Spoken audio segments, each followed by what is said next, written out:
إن الله وملائكته يصلون على النبي يا أيها الذين آمنوا صلوا عليه وسلموا تسليما.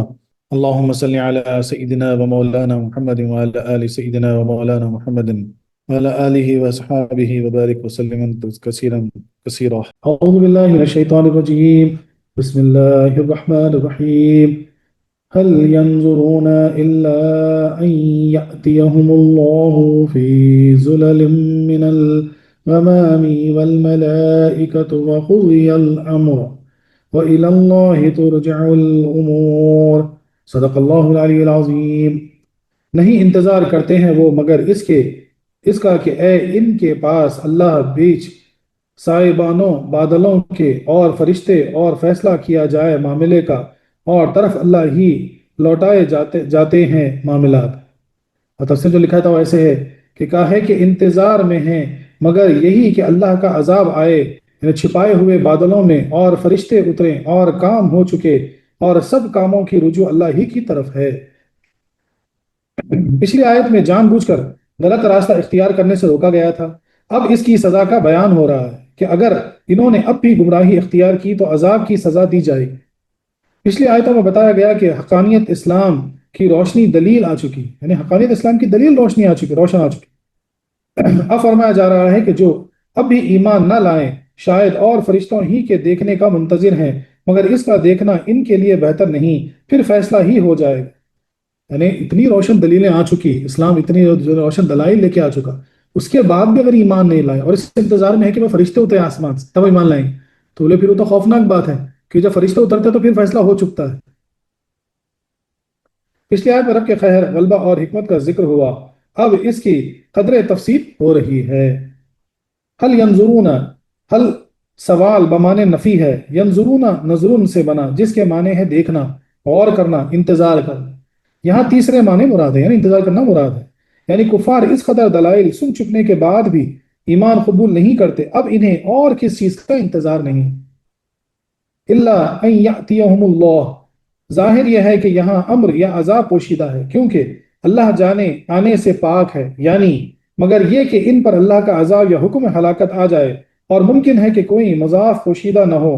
اور با اعتبار عقیدہ یہود یہ کلام فرمایا جا رہا ہو کہ انہوں نے موسیٰ علیہ السلام سے کہا تھا کہ ہم بغیر رب کو دیکھے آپ پر ایمان نہ لائیں گے.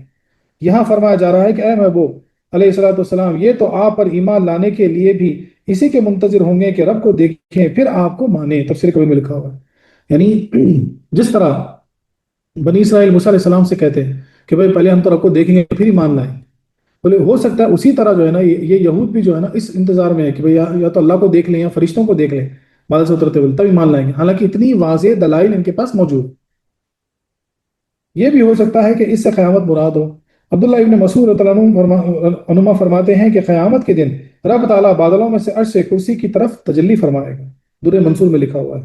یہ بھی احتمال ہے کہ یاتی لانے کے معنی میں ہو اور فی ظلل میں فی بمانے بے ہو، یعنی یہ اسی انتظار میں ہے کہ اللہ ان پر کالے بادل اور ملائکہ بھیجے. تفسیر میں لکھا ہوا ہے. تو یہ دونوں معنی ہو سکتے ہیں. عبداللہ بن مسعود فرماتے ہیں کہ ہو سکتا ہے کہ یہاں پر جو ہے نا قیامت کا اشارہ ہو، قیامت کے دن کا اشارہ ہو، جب اللہ تبارک تعالیٰ بادلوں سے جو ہے نا کرسی پر جو ہے نا تجلی دکھائیں گے تو ہو سکتا اس طرف اشارہ ہو.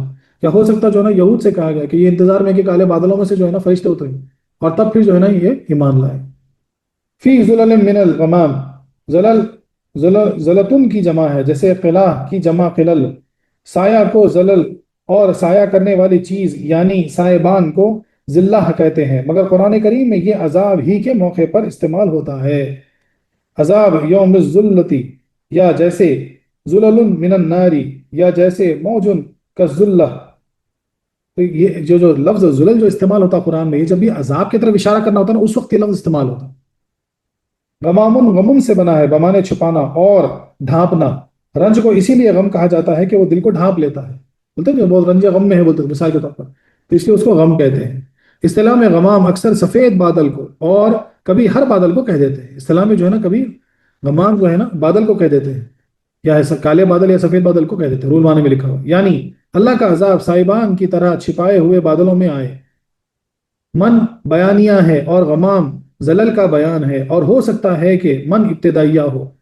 والملائکہ یہ لفظ اللہ پر معطوف ہے اور اس سے عذاب کے فرشتے مراد ہے، یعنی یا تو ان پر عذاب ہی آ جائے یا عذاب کے فرشتے۔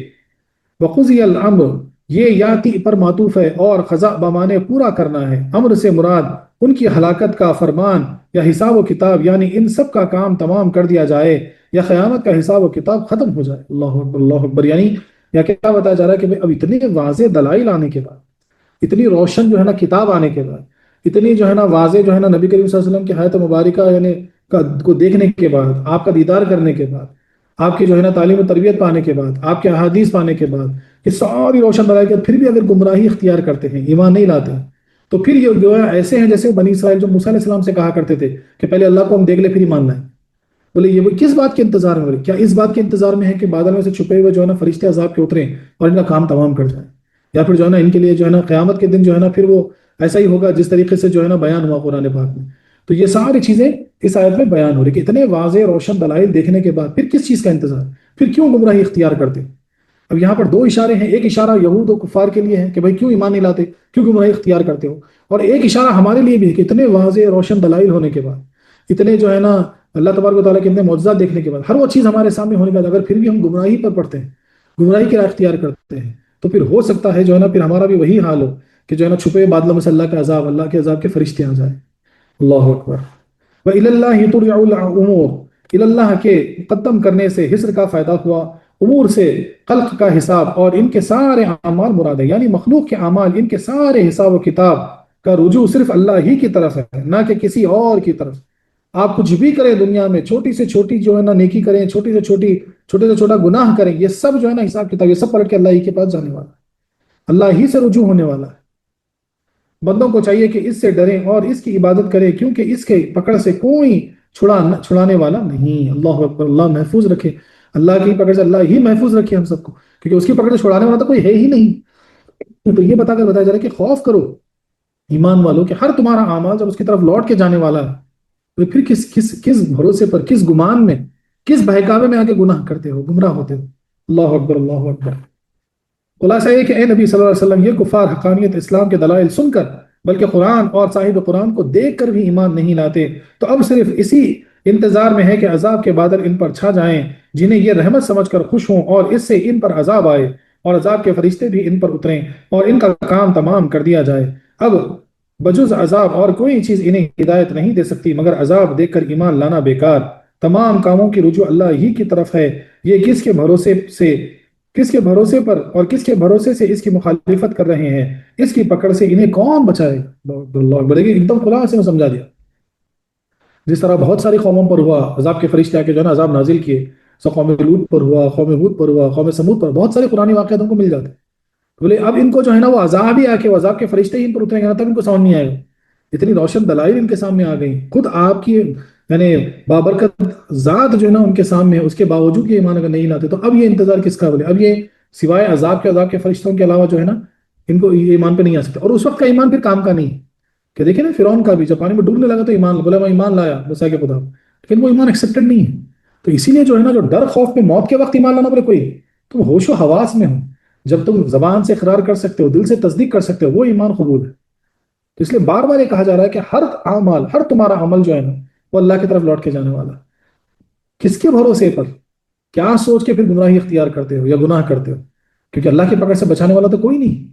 یہاں پہ اور ایک تفسیر اور ایک اس کے جو ہے تفسیری خلاصہ جو بیان ہو رہا ہے وہ سنیے کہ اے نبی صلی اللہ علیہ وسلم، یہ کفار دنیا میں تو ایمان لانے کے نہیں، اب انہیں قیامت کا انتظار ہے، جبکہ رب تعالیٰ بادلوں میں عرش سے کرسی پر تجلی فرمائے گا اور حساب کے فرشتے ان کے سامنے آئیں گے اور کفار کے عذاب اور مومنوں کے ثواب کا فیصلہ کر دیا جائے گا۔ تب یہ چیخیں گے اور چلائیں گے اور ایمان لائیں گے اور دنیا کی طرف لوٹنا چاہیں گے، مگر اس وقت کی ساری کوشش بیکار ہوگی۔ تمام معاملات کا تعلق پروردگار سے ہے، ادھر ہی سے سارے احکام جاری ہوتے ہیں، پھر یہ کس کے بھروسے پر اسے بگاڑ رہے ہیں۔ اللہ اکبر اللہ اکبر۔ یعنی اور ایک تو کہ وہ قیامت کے دن جب حساب و کتاب کا میزان ہوگا، بولے عذاب کے فرشتے، حساب و کتاب کے فرشتے اتریں گے، کفاروں کا کر دیا جائے گا حساب اور عذاب کے فرشتوں کے حوالے کر دیا جائے گا، اس مومنوں کو جو ہے نا ثواب ان کا بتا کے جو ہے نا جنت کے حوالے کر دیا جائے گا۔ تو اس وقت چیخیں گے چلائیں گے اور بار بار کہیں گے ہم ایمان لائیں، ہم ایمان لائیں۔ بولے ہم کو دنیا کی طرف بھیج دو، ہم دنیا کی طرف لوٹنا چاہیں گے تاکہ ہم نیک اعمال کر کے آئیں، ایمان لے کر آئیں، لیکن اس وقت کا چلانا چیخنا ایمان لانا بولے کوئی کام کا نہیں، یہ کوئی بھروسے کا نہیں۔ بولے اللہ کی پکڑ سے کوئی نہیں بچ سکتا، بولے پھر کس کے بھروسے یہ کرتے ہو؟ تو آج بھی ہم کو یہ بار بار یہ سوال کرنا ہے، ہر رات سونے سے پہلے سوال کرو کہ آج میرے سے جو گناہ سرزد ہوئے، آج میں جتنی بار جھوٹ بولا، جتنی بار فریب کیا، جتنی بار چالاکی دکھایا تاکہ جو ہے نا اپنے کام بنا لو، بولے کس کے بھروسے پر؟ یہ سب تو اللہ کے سامنے ہے، یہ سب تو اللہ کے سامنے واضح ہے، بولے کس کے بھروسے پر؟ اگر اس کی پکڑ ہو جائے تو کون بچا سکتا ہے؟ کوئی نہیں بچا سکتا۔ اللہ اکبر۔ اس آیت سے چند فائدے حاصل ہوئے۔ بدبخت کے لیے دلائل بیکار ہیں، اس کا انجام عذاب نار ہے۔ بولے جو بدبخت ہے، بولے اس سے دلائل کام نہیں کرتے، ہزاروں دلائل پیش کر دو کام نہیں کرتے۔ جیسے کہ اصلی اور عارضی نور مل کر چیز نظر آتی ہے، دیکھیں بہت پیارا، بہت پیارے جو ہے نا مثال سے سمجھائی گئی ہے۔ اصلی نور اور عارضی نور دونوں جب ملیں گے تو نظر آتا ہے۔ مثال کے طور پر نہ اندھا کچھ دیکھ سکے، نہ اندھیرے میں یعنی اکھیارا، بولے اب کوئی بلائنڈ ہے، سورج نکلا ہوا ہے، آنکھیں یعنی بلائنڈ ہے، یعنی اندھا ہے، کیا دیکھ سکتا؟ حالانکہ نور موجود ہے لیکن وہ تو بولے گا اندھیرا ہے۔ اسی طریقے سے آنکھ والا ہے لیکن ایک دم اندھیرا ہے، پچ ڈارک، بولے آنکھ تو سلامت ہے لیکن کچھ دیکھ نہیں سکتا۔ تو پتا چلا کہ اصل نور اور عارضی نور دونوں نور ملیں گے تو چیز نظر آئے۔ آنکھ اور سورج یا چراغ کی دونوں روشنیاں ضروری ہیں، ایسے ہی دل اور دلیل دونوں کی روشنی چاہیے۔ اللہ اکبر، اللہ اکبر۔ بولے اسی طریقے سے جو ہے نا ایمان کی روشنی اور جو ہے نا اور دل میں جو ہے نا ایمان کی روشنی اور دلیل کی روشنی دونوں چاہیے، تب جو ہے نا وہ نظر آئے گا، ایمان نظر آئے گا۔ بے بصیرت اور بے رہبر کبھی مقصود تک نہیں پہنچ سکتے۔ اللہ اکبر، اللہ اکبر۔ بے بصیرت جن کے پاس آنکھ تو ہے، اندھے نہیں ہے، لیکن بصیرت نہیں ہے، سمجھ نہیں سکتے، اس آدمی کو دیکھ نہیں سکتے جو ایکسپلین ہو رہا ہے۔ اور بولے بے رہبر جس کا کوئی رہبر نہیں، بولے وہ کبھی منزل مقصود تک پہنچ نہیں سکتا۔ بے وقوف بھی مان جاتا ہے مگر اس وقت جب ماننا کام نہیں آتا ہے، کافر عذاب یا موت دیکھ کر ایمان لائے گا مگر بے فائدہ ہے۔ بولے اس وقت چیخیں گے، چلائیں گے، بولے میں ایمان لائے، میں ایمان لائے، بولے کوئی کام کا نہیں، کوئی فائدے کا نہیں۔ جن آیتوں کے ظاہری معنی نہ بن سکیں ان میں تعویل ضروری ہے، چونکہ رب کے لیے آنا اور جانا ناممکن، لہٰذا یہاں تعویل کر کے عذاب کا آنا مراد لیا گیا، بلکہ بعض علماء نے اسے متشابہات میں قرار دیا، رول وان میں لکھا ہوا، یعنی یہ جو آیت ہے کہ اللہ کا آنا جانا مطلب یہ تو ہو ہی نہیں سکتا نا، اللہ تو آنے جانے سے پاک ہے، تو یہاں تعویل کیا گیا کہ ہو سکتا اللہ کا عذاب کی طرف اشارہ ہے۔ اور بعض علماء نے کہا کہ نہیں بھائی، یہ راز والی بات ہے، وہ یہ سمجھنے والے ہی سمجھ سکتے ہیں، ہر کوئی نہیں سمجھ سکتا، یعنی متشابہات کر کے اس کو کہہ دی۔ ایک سوال ہے یہاں پر کہ یہاں بادل کی قید کیوں لگائی گئی کہ اللہ کا عذاب بادلوں میں آئے؟ یہ سوال ہوا۔ جواب سنیے، اس لیے کہ بادل سے رحمت یعنی بارش آتی ہے، ادھر سے عذاب آنا بہت تکلیف اور مایوسی کا سبب ہے۔ جہاں خیر کی امید ہو وہاں سے بلا آنے میں بہت مصیبت ہوتی ہے۔ بولے بادل جب بھی آتے بولے خیر کا، لوگ سمجھتے چلو بارش ہوگی، اللہ کی رحمت برسے گی، اور اسی سے اگر عذاب آ جائے تو بولے بہت مایوسی ہوتی، بہت جو ہے نا یعنی افسوس ہوتا ہے کہ بھائی یعنی ہم تو رحمت سمجھے تھے، بولے یہ تو عذاب ہو گیا۔ اور ایک سوال، اس آیت سے معلوم ہوا کہ تمام معاملات کا رجوع اللہ ہی کی طرف ہے، حالانکہ دوسری روایت میں معلوم ہوتا ہے کہ ملائکہ اور نبی کریم صلی اللہ علیہ وسلم کی طرف بھی قیامت میں خلقت رجوع کرے گی، ان دونوں میں مطابقت کیوں کر ہوں؟ اب سوال ہوا کہ بولے ہر چیز اب اللہ کی طرف لوٹنے والی، مگر ہم اس سے پہلے پڑھ چکے کہ مخلوق آخرت میں جو ہے نا سرکار کے بعد بھی رجوع ہوگی۔ بولے تو بولے یہ کیسا، بولے دونوں میں جو ہے نا پھر میل کیوں نہیں ہوتا؟ اس کا جواب سنیے، وہ بھی رب ہی کی طرف رجوع ہے، یعنی شاہی حکام کے پاس جانا در حقیقت بادشاہی کے پاس جانا ہے کہ وہ اس لیے مقرر کیا ہوا ہے، نیز ان کے پاس جانا اسی عرض سے ہے کہ وہ رب تک پہنچا دیں، جیسا کہ ہم انشاءاللہ جاؤکا کی تفصیل میں عرض کیا کریں گے۔ یعنی اب مثال کے طور پر ایک می سیوا سینٹر ہے، وہاں جا کے بولے بھائی مجھے جو ہے نا یہ سوال ہے گورنمنٹ سے، آپ کو جواب مل گیا، تو کہیں پر بھی جو ہے نا گورنمنٹ کے آفس میں جانا گویا گورنمنٹ کے پاس جانے کے برابر ہوگا۔ تو اسی طریقے سے آخرت میں بھی مخلوق ضرور جو ہے نا نبی کو رجوع کرے گی، لیکن یہ بھی اللہ کی طرف رجوع کرنا ہوگا۔ صوفیہ کرام کیا فرماتے سنیے، جو راہ محبت کا مسافر ادھر سے بہک جائے، جو یعنی راہ عشق کا جو مسافر ہے، بولے کچھ تجلیات دیکھ لیا، بولے کچھ نظر آ گیا، کچھ مزہ آ گیا، بولے دیکھے اس میں بہک گئے، اور رب کے قائم کیے ہوئے نشانات نہ دیکھے، وہ اس کے منتظر ہیں کہ رب تعالیٰ صفات قہریہ کے پردے سے تجلی فرمائے۔ یعنی جو رحمانی تجلیات ہے اسے چھوڑ کے بولے یہ یعنی بھروسے پہ بیٹھے کہ اللہ تعالیٰ اپنی جو ہے نا بولے قہر والی صفات کی تجلی دکھائے، اور آسمانی بلاؤں کے فرشتے اس پر نازل ہوں، اور جو ناکامی اور محرومی اس کے مقدر میں تھی اس کا فیصلہ ہو کر ظہور میں آ جائے، چاہیے کہ پھسلنے کے بعد بھی رب کے قائم کیے ہوئے نشانات کے ذریعے راستے کا پتہ لگا لے۔ محبوبان خدا نشان ہدایت ہیں اور اس سے غافل کرنے والی چیزیں پھسلن اور الجھن، لہٰذا چاہیے کہ اس راستے میں کاملین کے قدم بقدم چلیں۔ از روح البیان و از تفسیر ابن العربی، یعنی کیا فرماتے ہیں کہ راہ عشق میں بھی جو چلتے ہیں، سفر کرتے ہیں، وہاں پر بھی بہت پھسلن ہے، بولے کبھی کچھ ہے نا تجلی دکھ جائے، کچھ ایک مسئلہ ہو جائے تو ایک ریاکاری بولے ایک انا پیدا ہوئی، بولے دیکھو میرے اندر کمال پیدا ہو گیا مثال کے طور پر، بولے دیکھو میں فلانے کو جو ہے نا پڑھ کے دم کر دیا، بولے اس کا کام بن گیا، بولے دیکھو میری زبان میں اتنا اثر ہو، یعنی ساری چیزیں ہوتی کیا معلوم، پھر یہ عذاب کی باعث ہوتی ہے، پھر جو آسمان سے عذاب کے فرشتہ نازل ہو کے اس پر عذاب ہونا، بولے اسی طریقے سے، اور ناکامی اس کے مقدر میں لکھ دی جا رہی ہے۔ اللہ اکبر اللہ اکبر۔ تو اسی لیے کہتے ہیں کہ اگر خدا نہ خواستہ راہ عشق میں پھسل بھی جاؤ تو فوری استغفار کرو، فوری اللہ سے رجوع کرو، اور اللہ کے نشان کو پکڑو، بولے اللہ کا نشان کیا ہے، بولے اولیاء اللہ ہے، بولے بس ان کے ساتھ رہو، بولے پہنچ جائیں گے منزل مقصود تک۔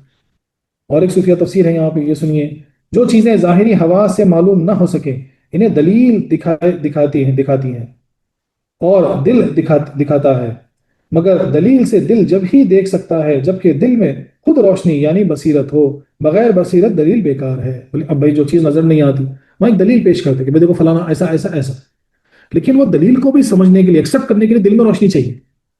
دل پتھر ہے، دل میں اگر روشنی نہیں ہے، تم ہزار دلیل بتا دو، بولے ایکسپٹ نہیں کرے۔ آج اکثر دیکھتے ہیں کئی سے فرقے کے لوگ ہیں، بولے فلانی چیز شرک ہے، فلانی چیز، ہزار دلائل جو ہے نا پیش کر دو، پھر پلٹ جائیں گے، دلیل ایکسپٹ نہیں کریں گے۔ تو دلیل کو سمجھنے کے لیے بھی دل میں روشنی چاہیے، اگر دل میں روشنی نہیں ہے تو دلیل نہیں سمجھ سکتے، دلیل بیکار ہے، ہزاروں دلیلیں بیکار ہے۔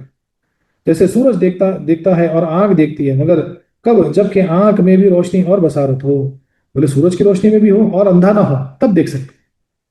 دیکھو معجزات نبوت کی دلیل ہوتے ہیں مگر وہ صحابہ کے کام آئیں، ابو جہل ان سے فائدہ نہ اٹھا سکا۔ ابو جہل بھی موجود تھا، صحابہ کرام میں تھے، سرکار اتنی بڑے بڑے معجزات کی وہ بھی دیکھا لیکن ایکسپٹ نہیں کیا کیونکہ دل میں روشنی نہیں تھی۔ صحابہ کرام جو دیکھے بولے وہ تو عاشق ہو گئے، عاشق رسول ہو گئے۔ جیسے آنکھ کی بعض بیماریاں آنکھ کی روشنی ضائع کر دیتی ہیں، ایسے ہی حسد، اب دیکھو کئی ایسی آنکھ کی بیماریاں ہیں جو ہے نا آنکھ کی روشنی کو جو ہے نا ضائع کر دیتی ہے، اندھا بنا دیتی ہے، مثال کے طور پر کئی بیماریاں ہم جانتے ہیں۔ تو ویسے ہی جو ہے نا حسد، یعنی کسی سے حسد کرنا، بغض و کینہ رکھنا، انا رکھنا وغیرہ دل کو اندھا کر دیتی ہیں۔ یہ ساری ایسی بیماریاں ہیں جو دل کی روشنی کو ختم کر دیتی ہیں۔ بولے کیا کیا ہے، بولے حسد ہے، بغض ہے، کینہ ہے، انا ہے، تکبر ہے، یہ ساری چیزیں ایسی ہیں جو دل کی روشنی کو ختم کر دیتی ہیں، پھر وہاں دلائل سمجھ میں نہیں آئیں گے۔ اور جیسے بعض سرمے دوائیں آنکھ کی بینائی بڑھاتی ہیں، ایسے ہی خاص در اولیاء دل کی بصیرت زیادہ کر دیتی ہیں۔ سبحان اللہ۔ بولے جس طریقے سے کوئی سرما لگاؤ، کوئی دوا لگاؤ تو روشنی تیز ہوتی ہے آنکھوں کی، بولے نمبر کم ہوتا ہے، بولے اسی طریقے سے خاص در اولیاء جو ہے نا وہ دل کی بصیرت کی روشنی کو بڑھا دیتے ہیں۔ سبحان اللہ سبحان اللہ۔ نیز رب کے اس رسول کے فرمان ہدایت کے نشان ضرور ہیں، مگر فیضان کے بغیر یہ سب غیر مفید، جیسے پاور کے بغیر بجلی کی فٹنگ بیکار، بولے وائر لگا دیے، بلب لگا دیے، سب لگا دیے، لیکن بجلی نہیں ہے، روشنی آئے گی نہیں۔ صوفیہ کہتے ہیں کہ یہ غیبی فیضان اس دل پر آتا ہے جہاں نرمی و عاجزی ہوتی ہے، مٹی نرم ہو کر برتن بن سکتی ہے، لوہا نرم ہو کر مشین کا پرزہ بنتا ہے، زمین نرم ہو کر کاش کے قابل ہوتی ہے، انسان کا دل نرم ہو جائے تو وہ ولی غوث قطب بن سکتا ہے۔ یہاں ارشاد ہو رہا ہے کہ جن بدبختوں کو تمہاری نصیحت کا کام نہ دے کہ وہاں فیضان نہ ہو تو اس پر عذاب ہی آئے گا۔ اللہ اکبر اللہ اکبر۔ تو کیا بتایا گیا، نرمی، بولے یعنی میٹھا لہجہ، میٹھی بولی، نرم لہجہ، دل میں نرمی پیدا کرنا، سختی کو دور کر، یہ ساری چیزیں کیا ہیں، بولے یہ ساری چیزیں نور کو بڑھانے والی ہیں، دل کی روشنی کو بڑھانے والی ہیں۔ سبحان اللہ سبحان اللہ۔ جس طرح مٹی نرم ہوتی ہے، مٹی کو نرم کر کے پھر کاش کرتے تبھی تو اناج اگے گا، تو اناج کہاں سے اگے گا؟ بولے جس طریقے سے لوہے کو نرم کریں گے تو پھر وہ پرزہ بن سکتا، مشین بن سکتا، ورنہ نہیں بن سکتا۔ اور جس طریقے سے جو ہے نا مٹی کو اگر نرم کریں گے تو یعنی کیچڑ وغیرہ بنا کے اسے گھڑے وغیرہ بنا دیتے، برتن بنا دیتے مثال کے طور پر جو استعمال میں آتے۔ تو ساری چیزیں ایسے ہی ہیں، جیسے دل میں اگر نرمی پیدا ہو جائے، دل میں اگر میٹھی بولی پیدا ہو جائے، دل میں اگر جو ہے نا نظریں اگر جھک جائے، ان کے ساری پیدا ہو جائے، اخلاص پیدا ہو جائے، تو پھر یہ دل کے نور کو بڑھا دیتے ہیں، پھر وہ بہت کام کی چیز ہو جاتی۔ سبحان اللہ سبحان اللہ۔ وآخر دعوانا أن الحمد لله رب العالمين.